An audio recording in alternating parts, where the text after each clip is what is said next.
MLB Talk, New York's #1 baseball podcast. Now here's your hosts, Chris Pizzaya and Rob Maraska. And welcome to a new episode of NYMLB Talk with your hosts, Rob and Chris, as we cover the Mets, Yankees, and all of Major League Baseball. And if you're on YouTube, hit that sub button. We would appreciate it. The like button. Give us a shout out in the comments. Let us know you're there as well. Remember, you can follow us on Twitter /X, on Instagram, on TikTok. We're all on there, posting clips. Follow us at NYMLB Talk and come on to the show when we're on, and you could be a part of the show. We would love to have you. We love having the comments. So bring it on. Rob, we got a special guest coming on in a few minutes. Really big Reds fan. I'm looking forward to chatting with him because been liking the Reds the last 2 years, but they're kind of, not doing as good as I thought, but they're not doing that bad either. But anyway, what's up? They're not. Listen, they're in right now. The West is, the Central is really tight right now. The Reds have a pretty good record. I think they have 55 wins, right? So they're not doing bad. They're only, I think, 7.5 out. Wait, let's see. How many wins do they have? Let's see. They're only 2.5 games out of a wild card spot right now. Yeah. Which is crazy. Which it is. Listen, they're not. You've liked them for how long? You've liked them for a couple of years. You kept predicting that that they were going to do good. Okay, no, I was wrong. They're 50 and 47. Okay, so they're 50 and 47, which isn't bad, right? In the Central, but since we have him coming on and we're going to talk about the Reds, you want to start off with the Yankees? Yeah, they got the Braves this weekend. They lined up their rotation, and I'm being honest, this is not a good rotation for this weekend for the Yankees. Tonight, they're starting with Ian Hamilton as an opener, which I think is ridiculous to start the second half with an opener. He's going to go up against Spencer Strider. That's not a good matchup right there. Saturday, tomorrow, you got Will Warren versus Joey Wentz. And then Sunday, Marcus Stroman, everybody's favorite pitcher, going up against Grant Holmes. So, it's not looking good from the outside right now but I think they're setting this up for the next series, which is going to be Toronto. I think at least that's what my guess would be, is that they're setting it up for the Toronto series. But you also need to win these games too, right? So, especially against a Braves team that's really not doing that well. Right. I want to see the Yankees win this weekend, of course, even though we talked about this before. The Braves aren't going to catch up. They're not going to catch up. So I'm not too worried about them. And hello to Joe Dell out there. Thanks for being out there again, cuz the Yankees should take care of the Braves. But what about the hitting? Do you think they're going to hit the Braves pitching? I hope so, and I think they will. I'm hoping the break kind of helped out guys like Volpe, who's been struggling a lot. We've been talking about him, and everybody else has been talking about Volpe's struggles.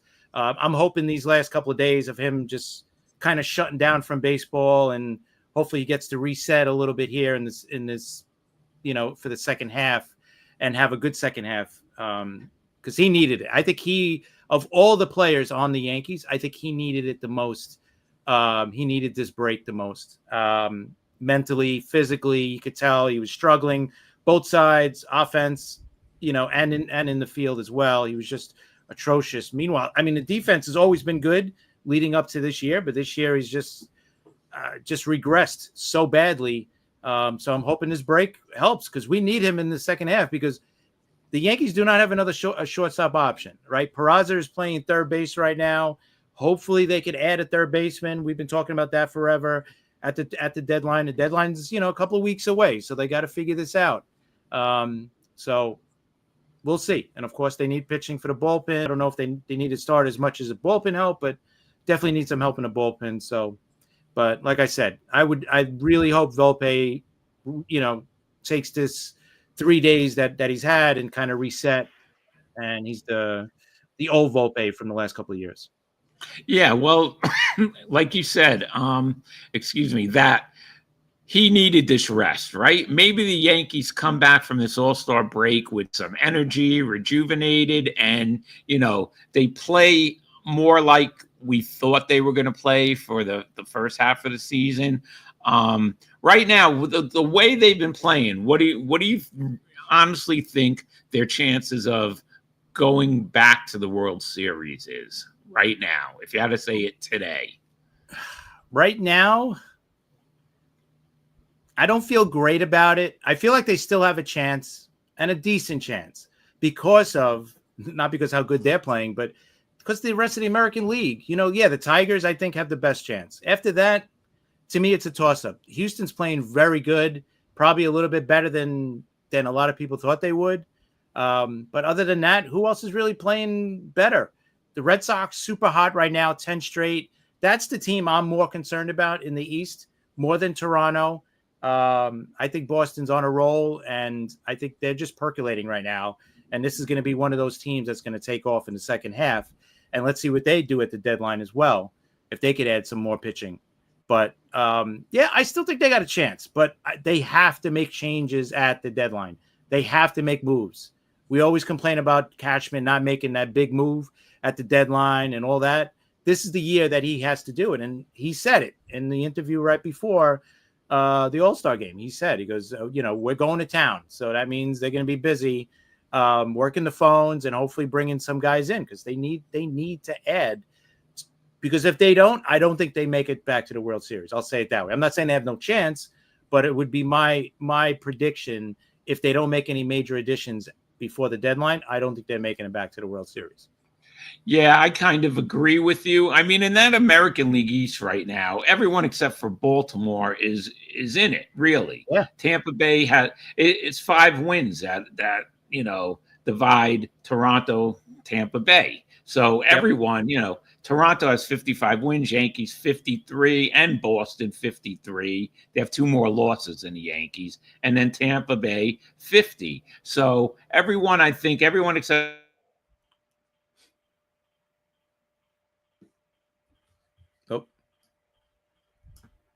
Did we lose Rob? I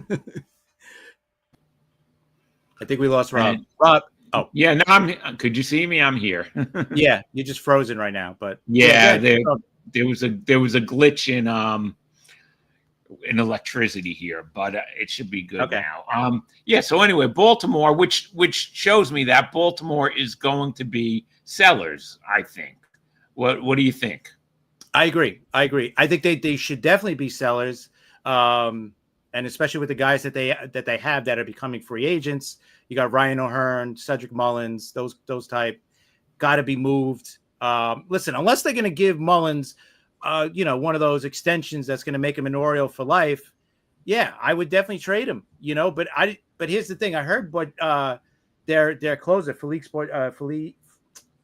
Bautista, excuse me, right, is on the trade market too. I think that's a mistake, because you don't want to sell and not be able to be good next season, right? You got a young core that's good enough to win. Yeah, you need pitching, but you don't want to give up one of your pieces that you're going to need next season, right, to be good. So I don't know if I'd get rid of him, but O'Hearn, Mullins, yeah, those kind of guys, I would definitely move. That's mine. Get a couple of young guys, but not guys in single A either. Look for guys that are in double A, triple A that are ready to come up maybe next year. So that's my feeling. But yeah, I think Baltimore's got to sell. And to me, I'll say it now. I think Boston is the team to beat in this division. I really do. Oh, that's good. That's your prediction now. Then Boston is going to be the team to beat. Now, with the Orioles, Mullins would be a good fit for the Mets. That's what I think. And the Mets have players that they could trade. They have players who are ready for the majors right now, young players. So I think Baltimore and the Mets could make a pretty good deal. If the Orioles are gonna set, trade Mullins, like you said, and not give him a big contract. But Baltimore, I agree with you. They can't get rid of the core and just sell and get rid of everyone for not that much, because with this owner, who we've said it a million times, deep pockets, hasn't spent it yet. He might spend this off season. We don't know. Right. That's the thing. That's the part you don't know. And you know what? Yeah, it's not looking good that he is going to spend, but I mean, right now you got how many guys that you can move? You got Soto and Dominguez in the bullpen that you could move. You got Mullins, like I said. You got Sugano, the pitcher that they just signed. He's 35 years old. If you could get something for him, yeah, trade him. If you can't, then yeah, you keep him. I guess, Zach Eflin's a free agent after this year. Ryan O'Hearn, like I mentioned.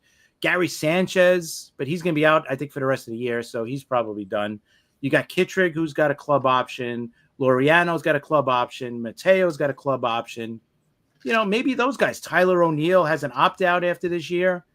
Tyler O'Neill's probably not going to opt out, but maybe if that's part of the deal, if you trade him somewhere, maybe he will accept the opt-out at the end of the season as part of the trade. Maybe he'll take that. I don't know, but yeah, there's guys that could be moved here. And the thing is, they do have young players coming up, that are ready, that just like what you said with the Mets, the Orioles do too. They have a couple of young players too that are ready to come up. So this should be interesting. Yeah, Rob is still frozen. Am I still frozen? Your images, yeah, but we hear you pretty good, so that's all that matters. All right, I don't know. I don't know, Chris. Maybe it's the Winnick brothers. First they got you, then they got me. I don't know. You know what you do? Try this. I'll keep talking for a second. Just go out and come back in. See if that happens. Okay. All right. You keep talking. Okay. Yeah. So yeah, I think with the East, I think the Boston Red Sox right now are the team to beat in the division.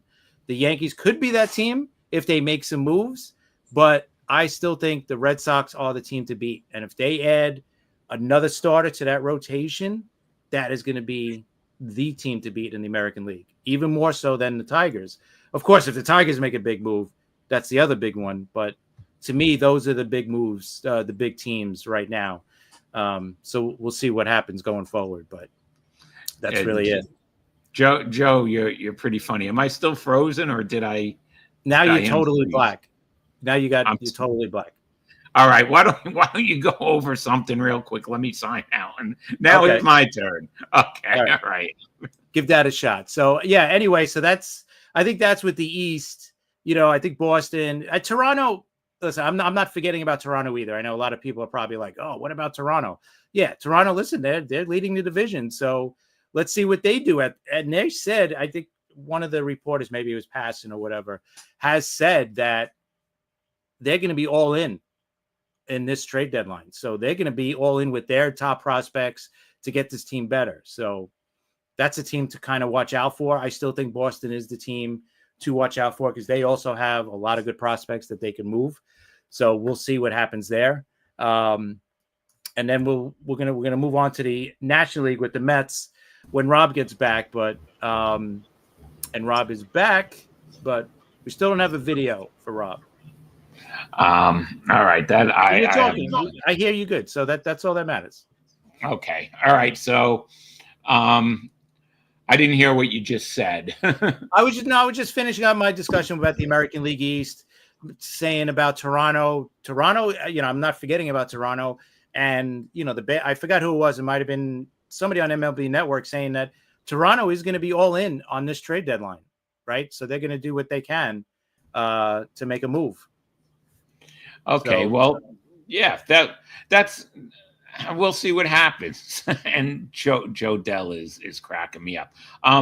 Let's get to the All-Star game. Yes. All right.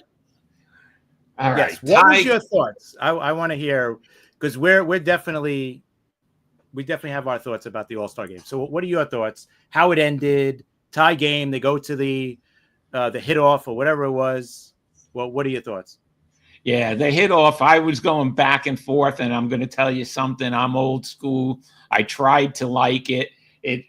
I don't know if it was a gimmick, if it was a novelty or whatever, but you know what? I think they should have at least played another inning. And you know how much I hate the ghost runner. You know how much I hate it. Well, maybe at that point they should have had a ghost runner, because you know what? With the stats and everything, that no one got the win, right? As a pitcher, I mean, there was not a winning pitcher. Yeah, I don't think so. No, and there wasn't a losing pitcher, but they put it up that the National League won 7-6, and Alonso got ripped off of the MVP. Schwarber got it for hitting those 3 home runs, which was exciting to watch. Actually, the players they looked like they were having fun in the dugout, right? Yeah, players loved it. Yeah, they looked like they loved it, but I don't know. I don't know. Old-time players definitely wouldn't have liked it.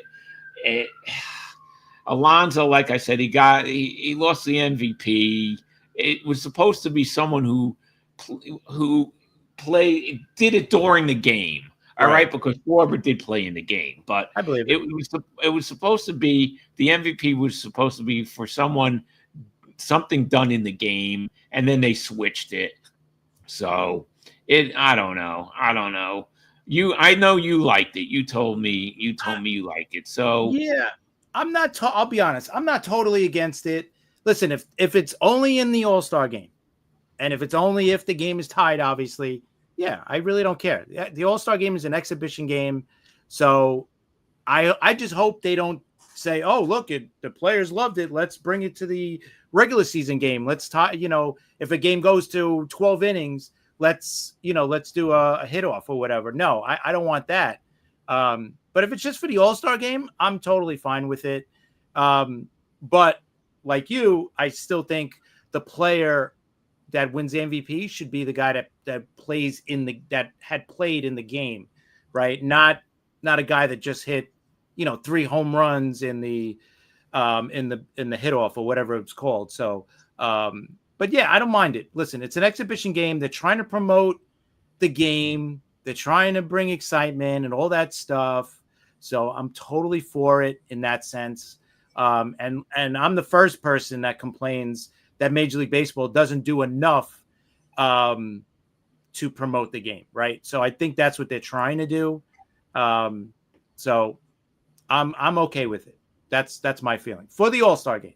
And if they want to do it during the exhibition games, spring training games, stuff like that, you want to do it then, when a game ends in a tie and they don't want to end it in a tie and do that for the fans, fine. Because that's who it's for. It's for the fans. That's all it's for, right? And here's the other thing that we could complain about.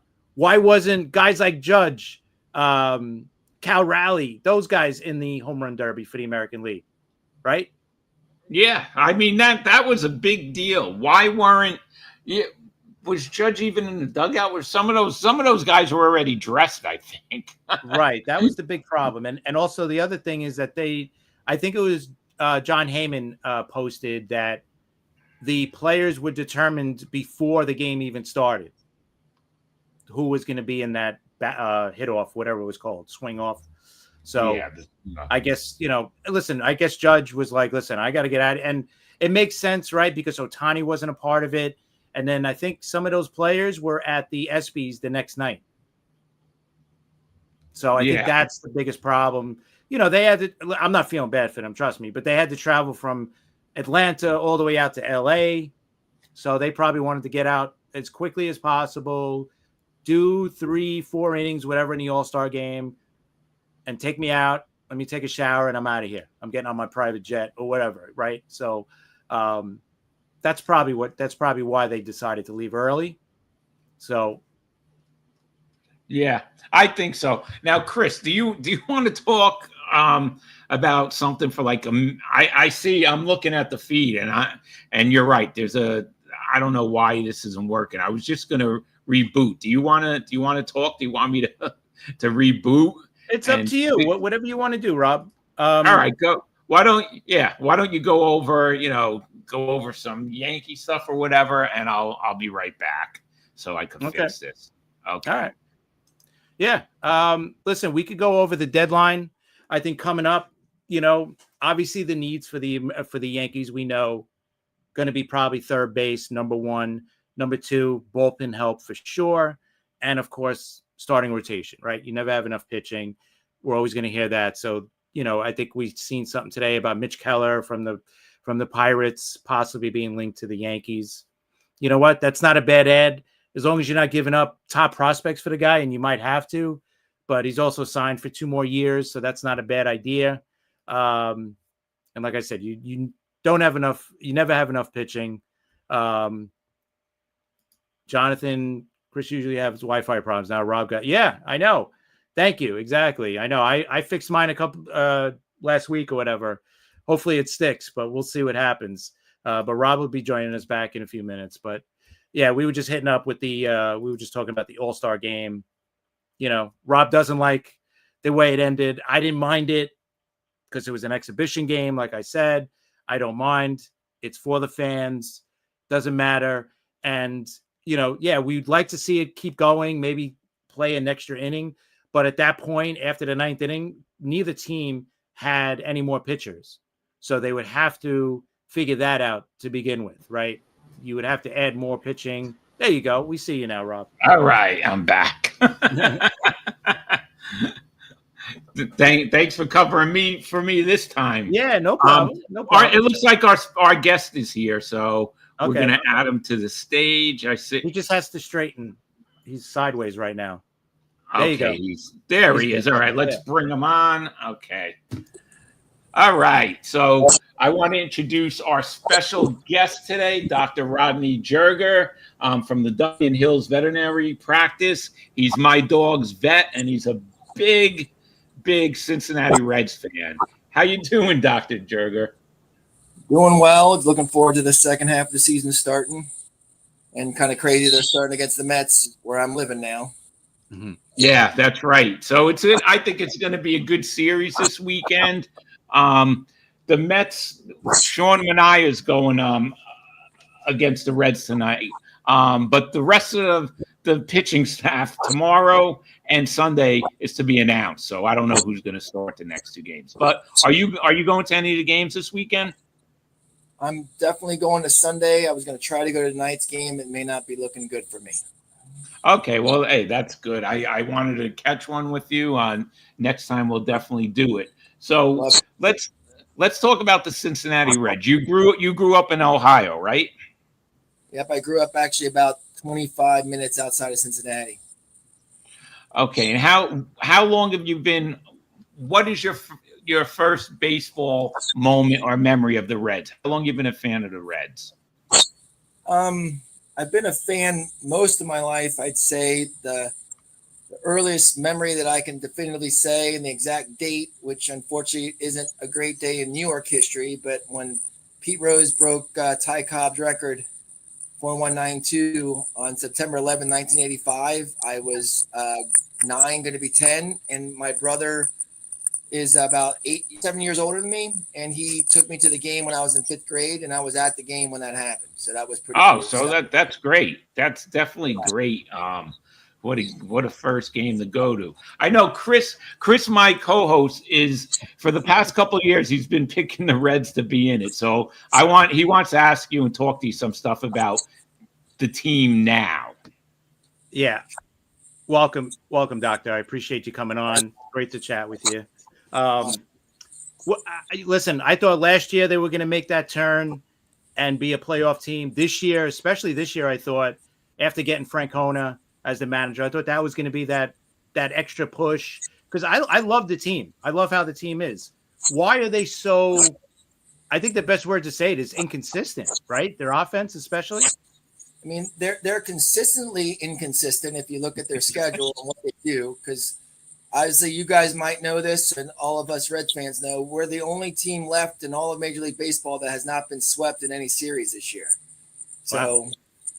There's no other team that hasn't done that. And the last team to do that for a season was, I believe, 2 years ago, the Baltimore Orioles. And then the time before that for an entire season was Atlanta Braves in like 2004. So it's only happened twice for the whole season. Wow. We've done it this season.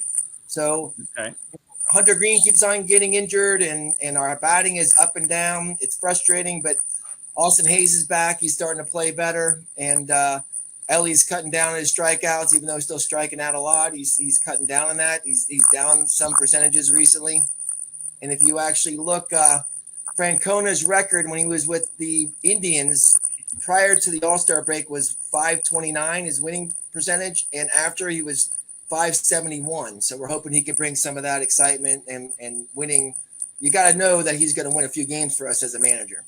Yeah, I totally agree. Yeah, And he just won his 2000 game. I just wanted to ask you some questions. You told me when we were talking that you were at the 1990 World Series, right? Yeah, I was at game one. That was the year that the Athletics were unbelievable. They had the Bash brothers with McGuire and Canseco and Eckersley and Stewart, and they were supposed to demolish us. And that particular year, the Reds went wire to wire. They started the season, I believe, with like an 8 or 10 game winning streak, and they didn't lose first place the entire year. And I actually have the shirt. I should have busted it out for this podcast. Yeah, I remember the game. The bottom of the first inning, Eric Davis hit a home run, and the whole place went crazy. And we ended up sweeping them in 4. We won 2 at home, and then we went to their place and won, I believe, 2 in a row and swept them. Yeah, that was the year. Listen, Marge Schatz was pissed off that the Reds swept the A's because she lost all that money because there wasn't another game at Riverfront Stadium.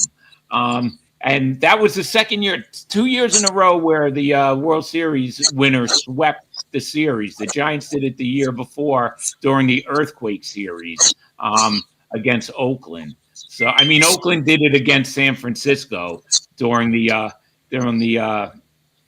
earthquake. So, earthquake one. So Oakland won one and by sweeping San Francisco, and then they got swept by Cincinnati, that was a great World Series though. I was glad that Cincinnati won that series. I believe Billy Hatcher had a record of like 8 consecutive hits in the World Series. I don't know if that's still there, but Billy Hatcher had a crazy series. Yeah, he did. And you know what else happened? He got hurt in that series. I think he fractured a couple of ribs, and Marge Schatz made him stay and would not pay for his flight back to Cincinnati. He actually had to pay for his own flight, and the media got on her. And she finally paid for it. But she made Billy Hatcher stay in Oakland and not pay for him to fly back. It was ridiculous. But she was, listen, we know what kind of owner she was. She was really cheap. She was a racist, and she was horrible.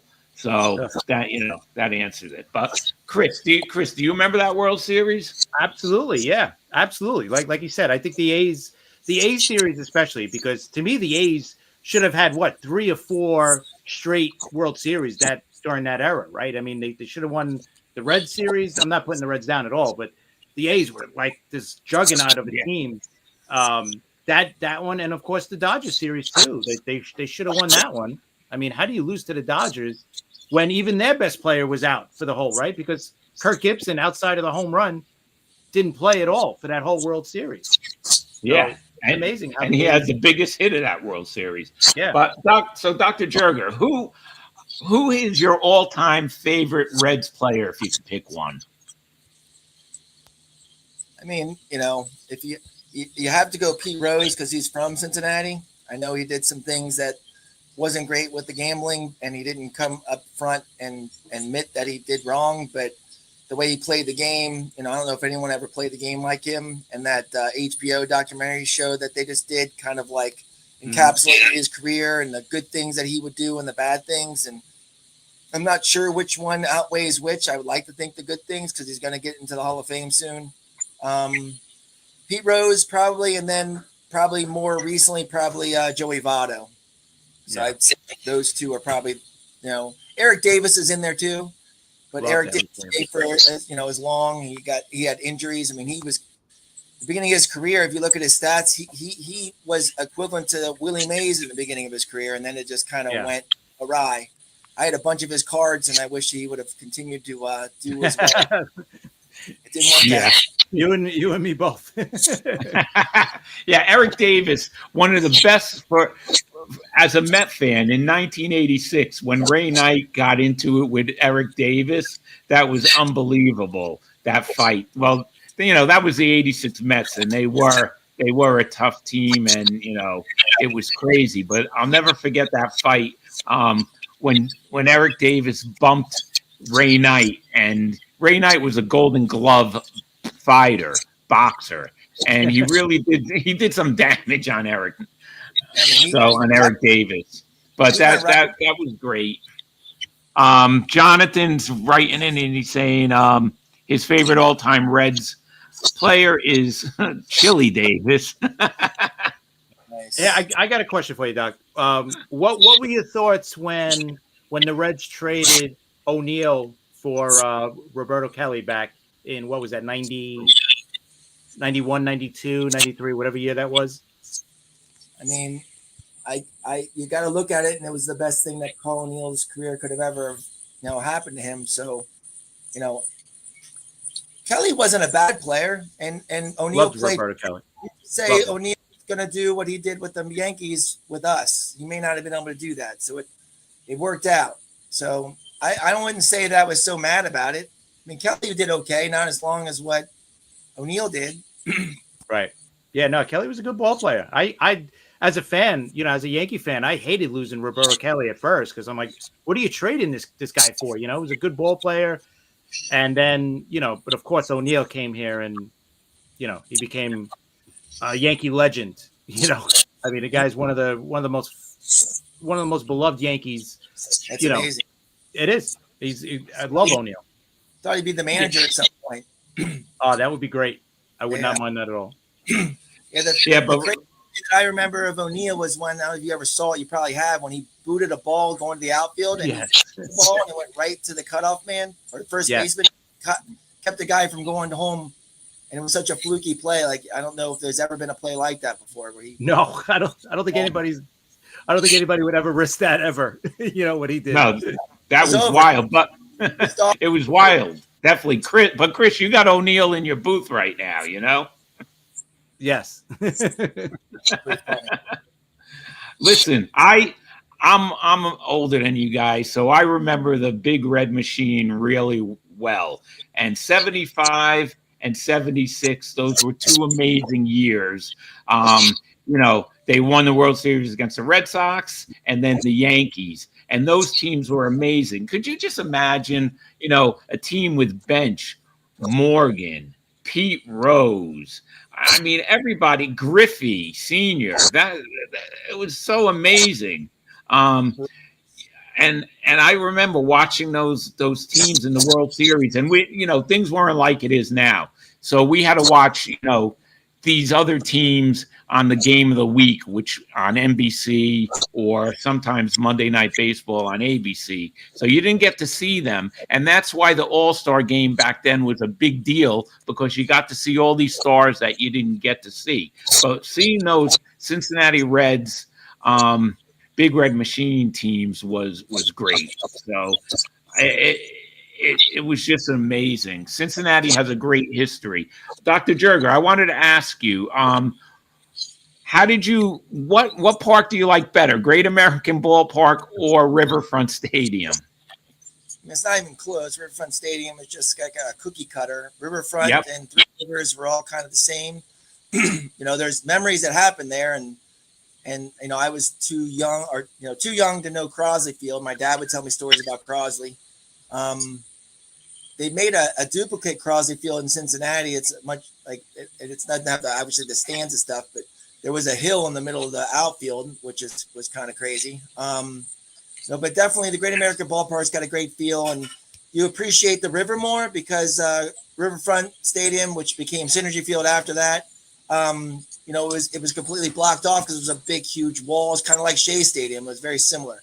Yeah. So you can see the water. Now you can be watching a game and you watch boats going down the water, and some people can actually hit the ball into the water. You have to get a hold of one, but it's happened. So definitely Great American Ballpark's got a great feel. And yeah, That's what I heard. Jonathan, I knew you meant Eric Davis, by the way. I was only busting your chops. Dr. Jerger, I wanted to change it from baseball to your practice for a minute and plug that. You take great care of my dog. I have a crazy Chihuahua that he's not one of those nasty Chihuahuas, really, but he is crazy. He's like, this dog's 15 and he's nuts. He wants to jump. Chris, he's on a bed and he's thinking about, should I jump or not? And last year he fractured his paw. He's crazy. And there's the website. But Dr. Jerger, I wanted to talk about the story when I think you first bought the practice. But it was around the time it was Superstorm Sandy, right? Is that when you first had the practice? Yeah, we closed on July 2nd, and then Sandy hit October, I think it was either 28th or 29th, I forget the exact day, of 2012. So, yeah, that definitely, we had 33 inches of water in our basement, and that was our functioning hospital with our x-ray unit and our surgical suite and all of our treatment areas. And wasn't a very fun thing, but it gave us an opportunity to rebuild because the previous owner opened the place in 86 and was built for what 86 was wanting. And he had the old school x-ray with the processing and the dark room, and that wasn't really needed anymore. So in hindsight, it was a blessing, but it was definitely seemed to be a bigger curse initially. But didn't you? I mean, you were so close to. You were right in the flood zone. I mean, right off of Highland Boulevard in Staten Island. It was horrible. Didn't you have to with your wife, Dr. Allison Brown? Didn't you guys rescue some of the animals that you were boarding? Well, at the time, I wasn't working at the office because there still were 2 doctors that were working there for Dr. Carreras, and he was still working. So I was actually working for the city shelter system, Animal Care and Control. And I knew the storm was coming, and Animal Care and Control had extra cages that they have just in case they get inundated with animals, and they didn't really use them. They were like folding cages. So I asked them if I could use those, and I grabbed those, and I took down a bed in my house, and I made the cages, and every dog that was boarding there, or animals, we sometimes have freeloaders, animals that don't have owners anymore. There were a couple that we adopted from the previous owner because he had taken them from other owners. And we brought them from my office to my house. And the previous owner was looking at me like I was crazy because he didn't think, because he'd been there since 86 and never thought that anything could ever happen.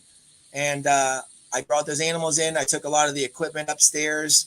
And fortunately, I did that because there's a high likelihood that there probably wouldn't some animals that would have passed. And on top of that, the previous owner probably would have, if he didn't sell, he probably would have been there. And there was a camera system that you could actually see the water was coming in, and the camera system was still on. And I think he would have ran down there and he would have tried to save them on his own. And there were some electrical wires that were down there. And if you could see the cameras, that means the electric was still on. And I mean, it could have been a bad situation where a guy that busted his butt for 30 something years could have ended his life because he went into water that could have been electrocuted with that. Yeah. Everything happened for a reason, and he's safe, and the animals are safe, and we were able to rebuild. And it was tough in the beginning, but it worked out at the end.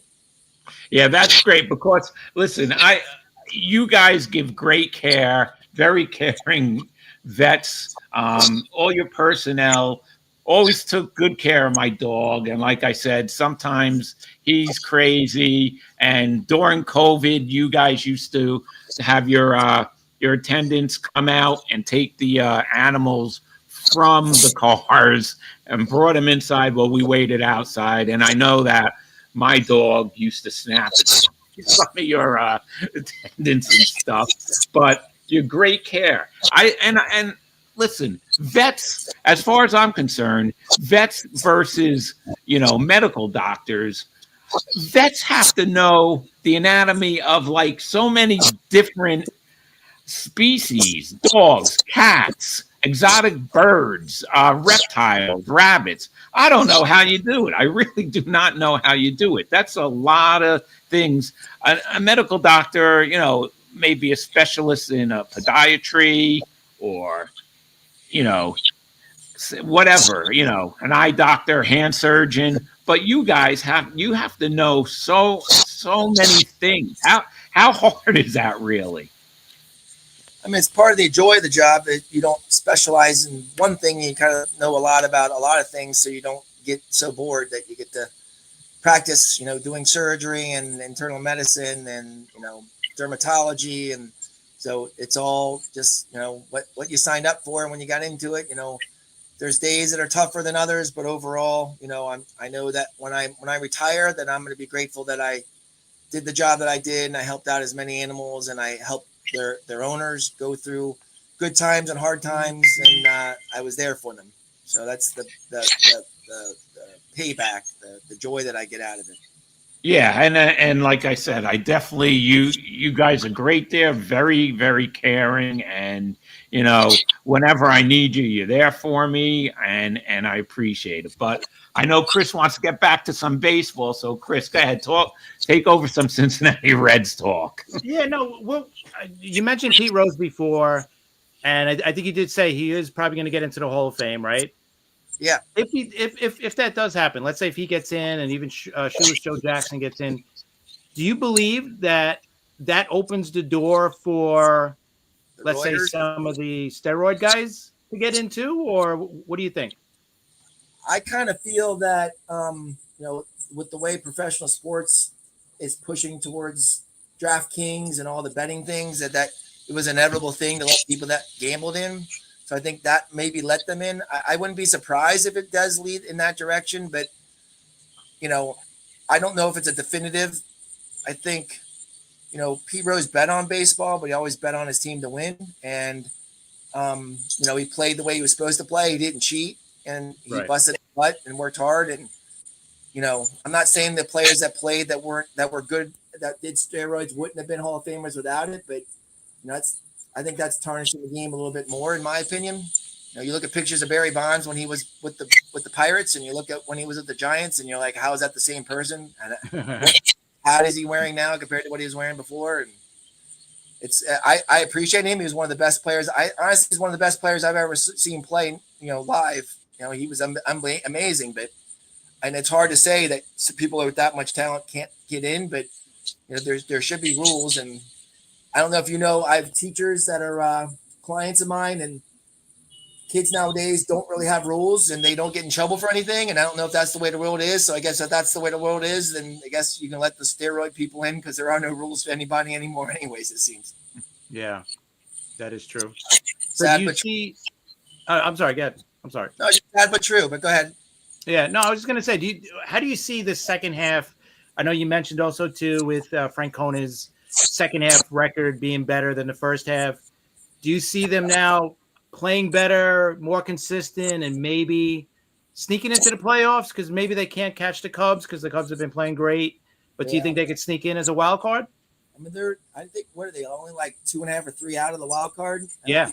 They're out. So, I think that they can do it. It just, for some reason, this entire season, if you watch them, they don't go more than 3 or 4 below 500, but they don't go more than 3 or 4 above 500. They're right there. So obviously, I don't know if Hunter Green can come back and be healthy, and he's constantly injured. I think Abbott's amazing. I think he is ridiculously good, and I hope that we can keep him. I think he's underappreciated. I think he's one of the better pitchers in baseball. Yep. He doesn't have electric stuff, but if you actually watch him play, he reminds me a lot of Maddox, because he just has amazing control and can pinpoint spots and hit, and he just plays with a grit that you don't see many people play with. So I think that our rotation's good enough, and that we need a little bit of help with the bullpen, but hopefully we'll try to go out and get something that can help us and push us towards and get us to where we can go on a 5-6 game win streak and get a few more games above 500 and get us back into that top 3 with the wild cards. Yeah, I think Cincinnati, Chris, finally, like you said, for the past couple of years, I think Cincinnati has a good chance this year of making the postseason. It would be good. I'd love to see Ellie De La Cruz in the postseason. He's such an exciting ball player. I mean, the Mets have Lindor, but I would have loved to see him, maybe if he played second as a Met. He's such a great and exciting ball player. And I know you like him, Chris. You've been saying that for a couple of years. Yeah. Matt, another good player, Matt McClain. He was another player I thought he was going to bounce back this year because he was hurt last year. I don't know what's going on with him. I don't know if he's lost it, if he's not back to being fully healthy. He's definitely not the same player. And we got rid of Jonathan India to give him that spot. But I guess India's not doing much better either. So yeah, 6 1/2 dozen the other. I don't know what to say. I like McClain. I think he's got a good connection with Ellie De Cruz on the defensive side. And, I'm hoping he comes around. I mean, how can you be batting 300? And I mean, he was really, if he didn't get injured, I think he could have won the Rookie of the Year his rookie year. He was that good. So yeah, no doubt. This weekend the Reds are playing the Mets at Citi Field, as we said. And on Saturday, I had to mention this. David Wright is going into the Mets Hall of Fame, and the Mets are going to retire his number 5 this weekend on Saturday. Now, Major League Baseball made a little goof yesterday, I think it was, and they posted that David Wright is going to announce that Francisco Lindor is going to be the next Mets captain, and then they took it down 2 minutes later. So, that's probably what's going to happen this weekend. But listen, Mets, you got to fix those numbers. You got to paint the numbers. It's ridiculous.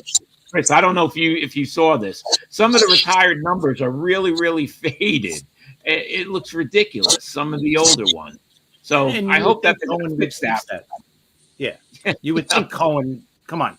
Cohen's, and he seems like he's into, making sure that the team looks good and all that. Spends a lot of money. I'm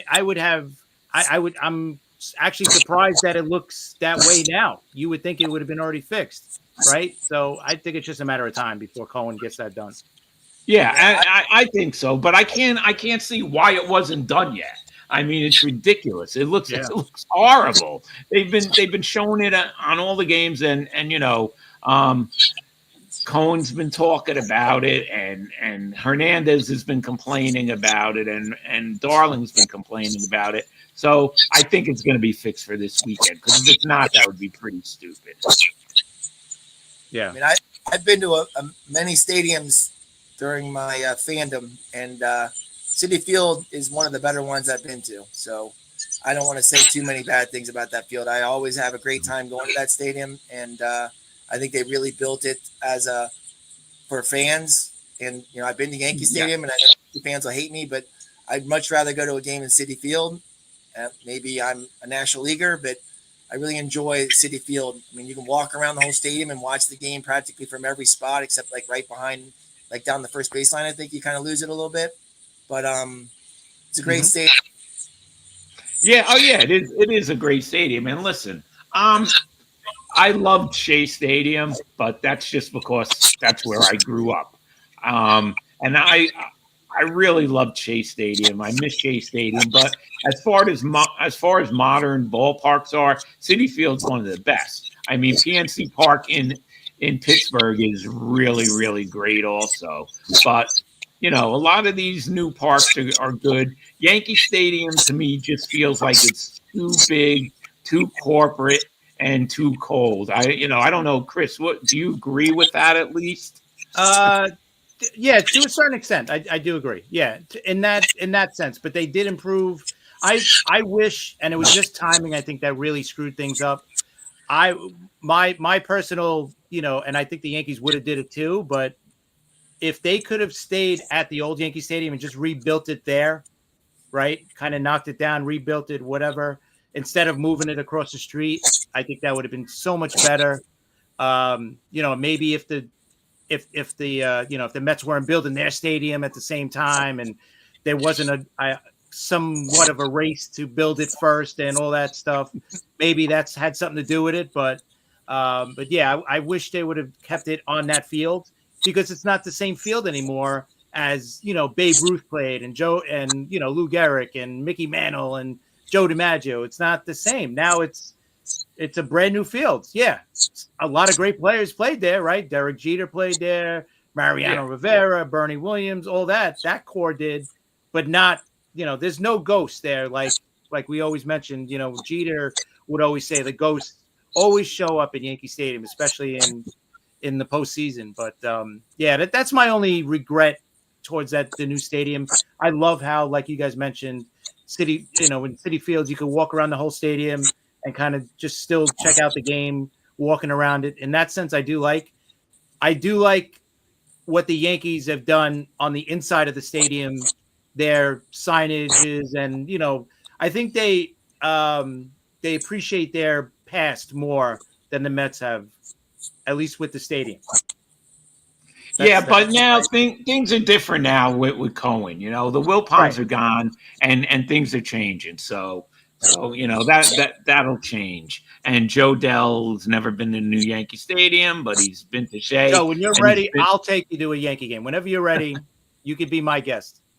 And we'll go. I've taken him to Citi Field. So in fact, we told you that story about when the Mets were playing the Yankees, and that guy was trying to carry like 6 beers, and he just fell like 4 rows down.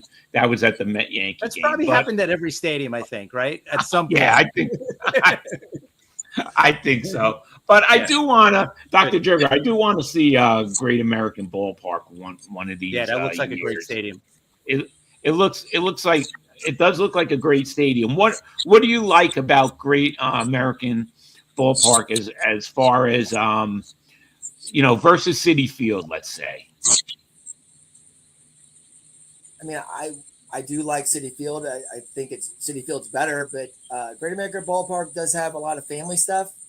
That if you go with your family, they can play a bunch of games. I don't know if I really noticed that so much at Citi Field. I'm assuming it is there somewhere, but that's a cool thing. And when you first walk into Citi Field, you got the Rotunda, which is really not even a Mets thing; it's a Dodgers thing. But when you walk into Citi Field or the Great American Ballpark, they got a statue of Pete Rose sliding and Johnny Bench, Ted Kluszewski, and Joe Nuxall, and that's pretty cool. And then when you first walk in, they've got a mural of it's like a tile of the Big Red Machine, which is pretty cool.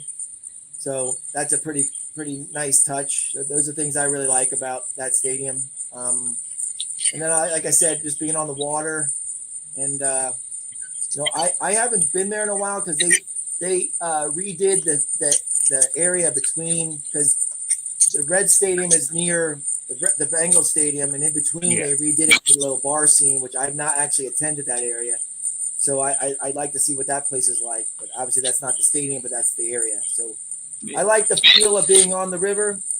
You don't see planes flying over like you do at the Citi Field, but being by the river is a cool thing. Kind of like what Chris Farley said, down by the river. Yeah, definitely. It sounds fun. Chris, I know, since we're time's almost over, you have some questions that you want to ask Dr. Jerger that we always ask the guests. So yeah, our final question to our awesome guests that come on. We always ask this question: if you were named commissioner today, what changes would you make to the game? Well, you'll probably hate me for the first thing. I'd probably go back to getting rid of the designated hitter in the National League, because I think pitchers should hit. Okay. A lot of people don't like that, but I personally like the National League and small ball, and I think it takes away managerial decisions. I don't know if I would maybe consider banning the ability to review balls and strikes. I think that's also part of the game, that the manager should, or the umpire should be a part of the game. I know they make mistakes, but that's baseball. And when you start, getting computers involved, you kind of lose the touch. I mean, the thing that's amazing about baseball is the history. And I don't know, it all goes together. And when you start changing it, I don't like that.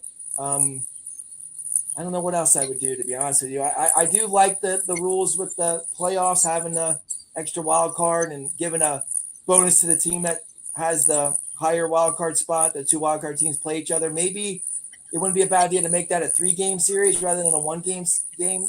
I know that adds on to the playoffs, and I know it hurts the team because now you have more pitchers pitching during that. But I think that 1-game playoff, it's hard to think that you can play 162 games and have 1 game mean it all. So that's probably the things I'd think about. Does that seem like a good enough answer for you? Yeah, that sounds great to us. Usually, the universal, I think, answer that everybody gave was they don't want the ghost runner, the extra runner in extra innings, whatever you want to call it. I agree with that a little bit, but you lost that. I mean, wasn't there 1 game this year went to like the 13th inning, went the ghost runner? Like, how the heck did that happen? Right. Yes. that was a Yankee game, actually. They went. We can't score the runner, so the Yankees are not good at extra inning games since the ghost runner or whatever we want to call it. So I hate the ghost runner. First time I heard a walk-off single, like a walk-off leadoff single, that's when I was like, what the hell did I just hear? A walk-off leadoff single? Right. It's crazy. But a couple of quick things I wanted to say. First of all, I wanted to wish happy birthday to my co-host, Chris. Happy birthday, Chris. Thank you. Appreciate that. Hope you have a great day. I want to thank Dr. Jerger for coming on. I talk a lot of when I take my dog in, we actually end up talking like 25 minutes of baseball. Well, he's checking out my dog and everything, and I love it. Talking baseball with him, it's great when I have to bring my dog in. So I want to give the address. It's Dungan Hills Veterinary Practice at 289 Dungan Hills Avenue, Staten Island, New York. They're caring. They're great. I was happy to find them because I've lived in Staten Island since '98, and I used to take my dogs to Rutherford Animal Hospital in New Jersey, and I used to have to go all the way to New Jersey, back and forth. It was crazy. And I found out from my nieces about Dr. Jerger's wife, Dr. Brown, and I started to take my animals there, and they're great. So they're very caring, great practice, great doctors, and they're very caring. So I just want to say thanks a lot, Dr. Jerger, for coming on the show. It was really fun having you on. It was awesome. Thanks for your time. Hey, thank you. And listen, we'll be back at 3 p.m. Monday with our regular show, me and Chris. And next Thursday night, we're going to be guests on the Pesky Pole Red Sox show. So that's going to be next Thursday. We'll give you some information. We're the guests, not the hosts. And I think next Friday night, we're going to do post-game shows again, Chris, if you're up to that, because I like the energy we get at night after the games. There's a lot of people on, and so I think that's what the schedule is going to be like next week, Chris. Sounds good. All right, so we will catch everybody on Monday, 3 p.m. Thanks. Take care.